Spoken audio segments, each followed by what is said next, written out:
Indonesia punya target tinggi saat menghadapi Tiongkok pekan depan. Namun sejumlah pemain andalan skuad Garuda terpaksa absen. Bagaimana membaca strategi Patrick Kluivert nanti? Kita akan bahas bersama Bung Haris Pardede atau Bung Harpa dan bergabung juga lewat sambungan Zoom mantan gelandang andalan Timnas Indonesia Firman Utina. Selamat malam. Selamat malam. Juga semuanya. Bung Firman. Selamat malam. Iya, ini mau tanya pertama ke Bung Harpa ini. Ada absen dan ada akumulasi kartu kuning sehingga tidak bisa berlaga.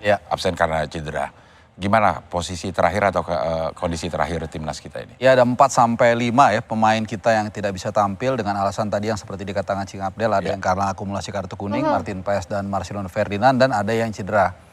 Ada beberapa pemain yang mungkin kita bisa langsung tahu ya siapa yang akan digantikan. Artinya kita sudah firm, misalnya kayak Martin Paes, saya pikir kita semua aklamasi penggantinya Emil Laudero. Nah, bahkan di kanan pun walaupun Wolves nggak akan bisa main, kebetulan timnya tadi main nih di J-League, tapi dia nggak ada di DSP sama sekali. Dan pelatih Yokohama juga sudah mengatakan dia 6 sampai 8 pekan absen, berarti hampir pasti dia nggak akan datang. Cuman nggak ada masalah, Cing Abdel, karena sudah ada Kevin Dix. Walaupun Kevin Dix juga kemarin baru balik dari cedera. Nah, mungkin yang nanti akan menjadi perdebatan dan diskusi menarik adalah mencari pengganti Marceng dan juga Ragnar. Sampai sekarang masih sulit itu kalau Marceng sama Ragnar. Mungkin tim kepelatihan pun mereka juga akan berdiskusi dan berdebat di antara Patrick Kluivert, Alex Pastoor dan juga Niel Lanzat nih. Karena penggantinya itu setara, ada beberapa pemain dan variatif. Itu ada Egy lagi gacor juga nih di Dewa United. Kemudian bisa juga menaruhkan ada Ricky Kambuaya. Tapi mungkin agak sedikit di improvisasi. Bisa juga Stefano Lillipali. Cuman Lillipali mungkin usianya sudah 35-36 dan dia baru balik dari cedera, apakah bisa main full gitu. Jadi pengganti Ragnar dari Marceng ini lebih dinamis dibandingkan seperti tadi yang kita bahas, seperti Martin Paes dan Kevin Dix yang saya udah tahu siapa ya gantinya, kalau ini enggak. Nah, kalau dari Bung Firman, saat waktu itu Bung Firman menghadapi kondisi banyak pemain andalan absen. Nah, itu biasanya seperti apa sih agar permainan timnas bisa tetap terjaga? Siapapun yang menggantikannya itu gimana sih Bung Firman biasanya? Iya, kalau saya melihat dengan skuad yang dipanggil oleh Coach Patrick Kluivert untuk melawan Cina ini, kelihatan tetap masih seimbang. Kedalaman skuadnya masih baik-baik saja di dalam, apalagi kita akan bermain di kandang. Cina juga sekarang urutan paling bawah. Ya, mudah-mudahan tim nasional kita bisa mengambil kesempatan untuk bermain di kandang dan memenangkan pertandingan. Kalau seperti disebutkan tadi bahwa banyak pemain-pemain yang absen, kalau saya sih masih tetap optimis dengan skuad yang dipanggil oleh Coach Patrick Kluivert ini, karena semua pemain yang ada dalam perform yang sangat baik di klubnya masing-masing. Entah dia di Eropa sana, entah dia di Indonesia, mereka masih dalam perform yang sangat baik. Bahkan pelatih-pelatih timnas itu memantau terus pada klub-klub yang ada di Indonesia, berapa jarak lari mereka, berapa dalam pertandingan mereka kan masing-masing memakai katapul yang selalu jadi bahan evaluasi dari pelatih-pelatih timnas, dan setiap klub sekarang harus mengirim data pemain-pemain yang memang siap akan dipanggil. Kalau memang tidak siap, mereka tidak dipanggil, seperti ada salah satu pemain dari Dewa United. Tidak dipanggil karena mengalami cedera. Itu tidak dipaksakan. Karena memang dibutuhkan pemain-pemain yang fit dan perform mereka lagi sedang baik-baik saja. Nah, ngomong-ngomong pengganti, ada polling nih. Kita udah polling ke sahabat Kompas TV. Siapa kira-kira yang dijagokan untuk ngegantiin Marceng, gantiin Marcelino Ferdinand? Apa jawabannya? Jeng. Lihat, Cing. Udah nanya kata. Jadi kita udah netizen. nanya sama netizen dan teknisian juga. ada dua. Netizen tuh laki-laki, teknisian ya. Kita kasih pilihan, ada 4 nama di sini. Ada Eliano Rangers, terus ada Rafael Strijk, terus Ricky Kambuaya dan Beckham Putra. Rafael 26%, Eliano 23%, dan Ricky Kambuaya ada di posisi teratas dengan 36%, Beckham Putra 16%. Wah, ini yang dipilih oleh netizen. Nextnya kita punya lagi nih. Apa kira-kira? Berikutnya adalah calon pengganti Abdel di Sapa Indonesia. Nggak ada ya. Kita ambil 4 besarnya sekarang. Tadi nggak ada namanya Lily Pali nih, Bung Harpa, coba. Ya, kalau kita lihat ini yang saya katakan sebenarnya Egy ini juga lagi gacor ya. Tadi menyambung apa yang dikatakan oleh Coach Firman. Di Dewa United dia juga cukup bagus juga, mencetak double digit gol. Cuman ya itulah demokrasi kan.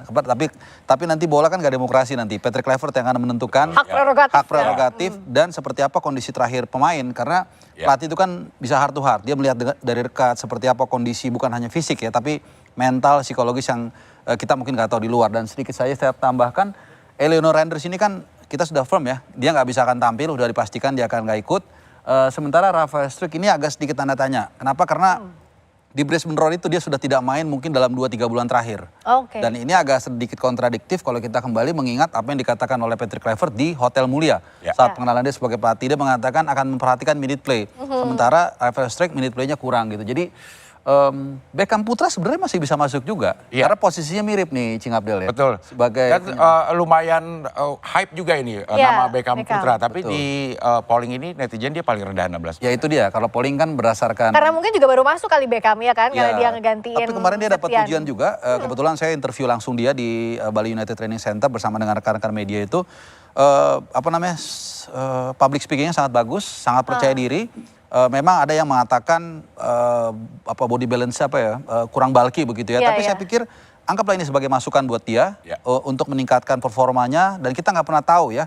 Misalnya bisa saja nanti Patrick Kluivert menunjuk Lily Pali atau mungkin menunjuk Egy, tapi mungkin di tengah-tengah amit-amit harus digantikan dengan Beckham. Itulah kesempatan bagi dia untuk membungkam para kritiknya. Nah kalau Coach Firman lihatnya gimana nih nama Beckham Putra misalnya, dia kan yang dipuji juga saat Liga 1 membawa Persib juara. Ada juga Stefano Lily Pali yang akhirnya comeback ke timnas, punya performa bagus tapi kan secara usia juga sudah cukup berumur. Nah gimana kalau dari Coach Firman lihat nama-nama ini? Iya, kalau saya lihat dari beberapa nama, semua mereka layak pantas untuk dicoba. Tapi sekali lagi, balik lagi, semua ada di pilihan dari staf pelatih.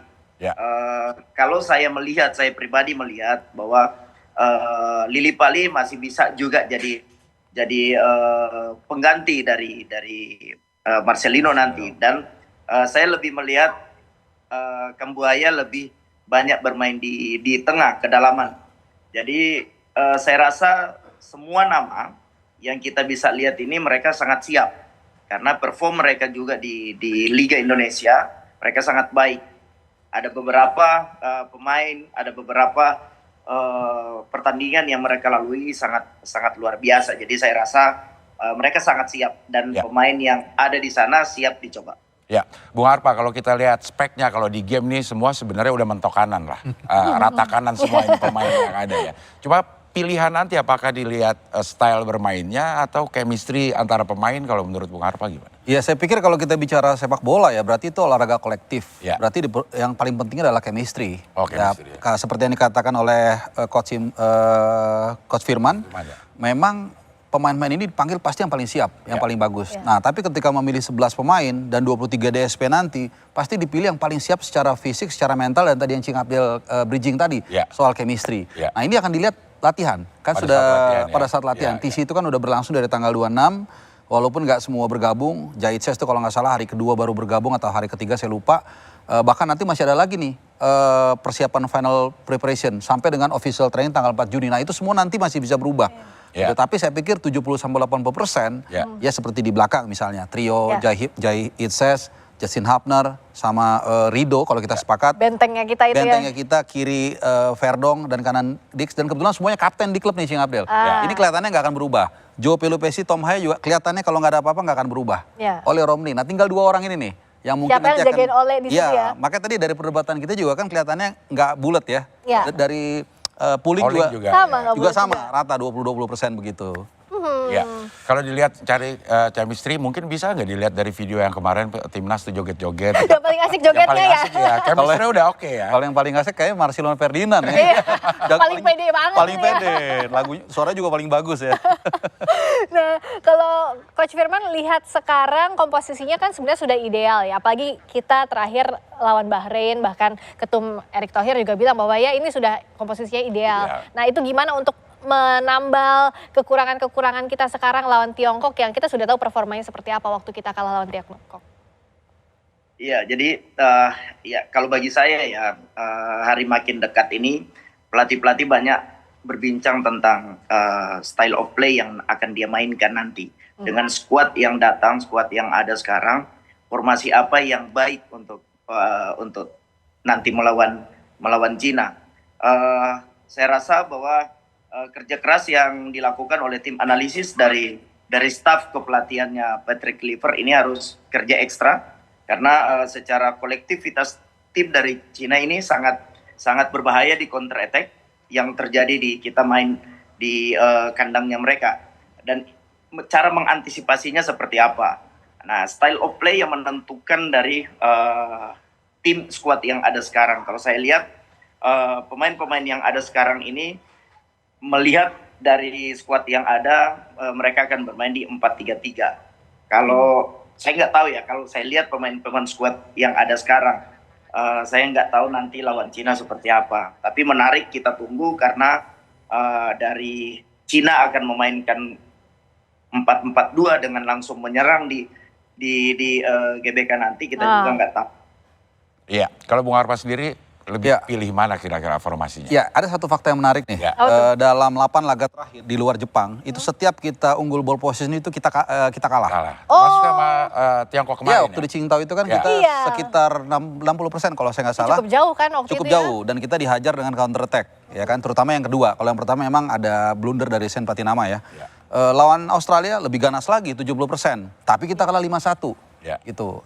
Tapi sisanya setiap kita less domination itu kita malah at least kita dapat poin, Cing Abdel dan juga Mbak Friska. Jadi paling nggak seri gitu ya? Paling nggak seri, lawan Australia, lawan Saudi di Jeddah, lawan Bahrain di Bahrain, kita selalu dapat poin kalau kita ball positionnya minim. Dengan Bahrain terakhir pun kita sekitar 40%. Artinya kalau kita lihat dari data dan statistik ini, tim ini memang dibentuk bukan untuk dominasi. Nah, menghadapi China ini menarik. China ini mungkin nanti akan menunggu juga. Nah, kita menunggu juga gitu loh. Tunggu-tunggu di dekat gawang aja masing-masing ya. Kasih aja terus kasih. Sampai dia tuh udah 60% nih. Nah, ini yang menarik mungkin. Tapi gini, kalau kayak saya lihat Alex Pastur ya, gayanya dalam beberapa tahun terakhir, terutama waktu dia Almer City, tim yang dia bawa untuk pertama kalinya promosi ke Eredivisie dan dia buat bertahan, ini tim kecil dan akhirnya degradasi juga setelah dia lewat. Itu dia bermain sangat-sangat pragmatis. Jadi sangat pragmatis. Jadi saya melihat lawan China kita harusnya bermain pragmatis, menunggu counter attack. Karena tim ini sudah dibangun seperti itu. Masalahnya tadi seperti saya katakan tadi, apakah China juga mau main terbuka?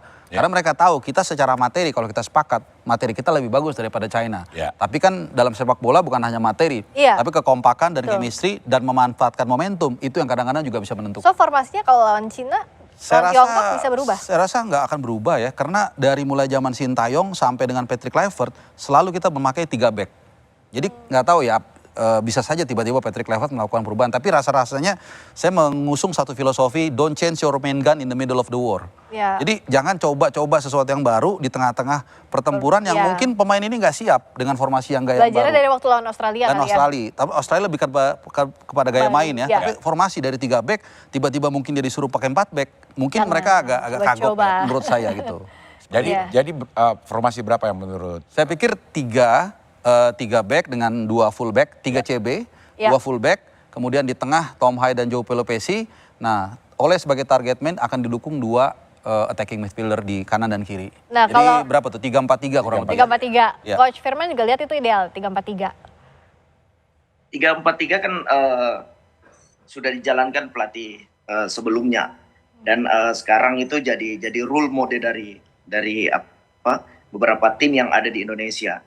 Kalau saya lihat pemain-pemain yang ada sekarang, mereka bermain komposisi formasi apapun, saya rasa mereka udah sangat paham. Karena rata-rata pemain yang ada sekarang tuh mereka sudah banyak bermain di Eropa sana. Bahkan Indonesia pun dengan sangat baiknya tim nasional bermain dengan formasi 3-4-3 atau 5-3-2. Bahkan pada saat defense sangat luar biasa. Jadi saya rasa tim yang ada sekarang tergantung bagaimana melihat skuad Cina akan memainkan berapa formasi di dalam pertandingan gitu dan mengantisipasi. Maka itu saya katakan tadi bahwa tim analis dari tim nasional kita ini harus bekerja keras. Karena apa? Karena Cina banyak memainkan dengan counter attack, sedangkan kita kalah karena dengan counter attack itu. Mengantisipasinya seperti apa? Kalau kita mau main 5 pun itu jadinya bertahan, sedangkan kita harus memenangkan pertandingan, apalagi bermain di kandang. Ini yang kita sangat tunggu-tunggu, bahwa apa yang akan dimainkan atau style of play apa yang akan dimainkan oleh Coach Patrick Kluivert nanti. Kita harapkan apapun itu yang terbaik yang dipilih oleh Patrick Kluivert nanti ya. Optimistis lah. Harus optimis, apapun formasinya yang penting menang. Nah, yang penting menang ya, dan kita bisa kok menang. Terima kasih banyak ya Bung Harpa. Sama-sama. Sampai di sini. Terima kasih. Bung Firman, Coach Firman, terima kasih. Sampai ketemu lagi. Bang Adil. Terima kasih Bang Firman. Makasih. Nextnya ada apa, Cing? Di segmen selanjutnya kita akan melihat situasi terkini pelaksanaan haji di Arab Saudi. Tetap di Sapa Indonesia Malam akhir pekan.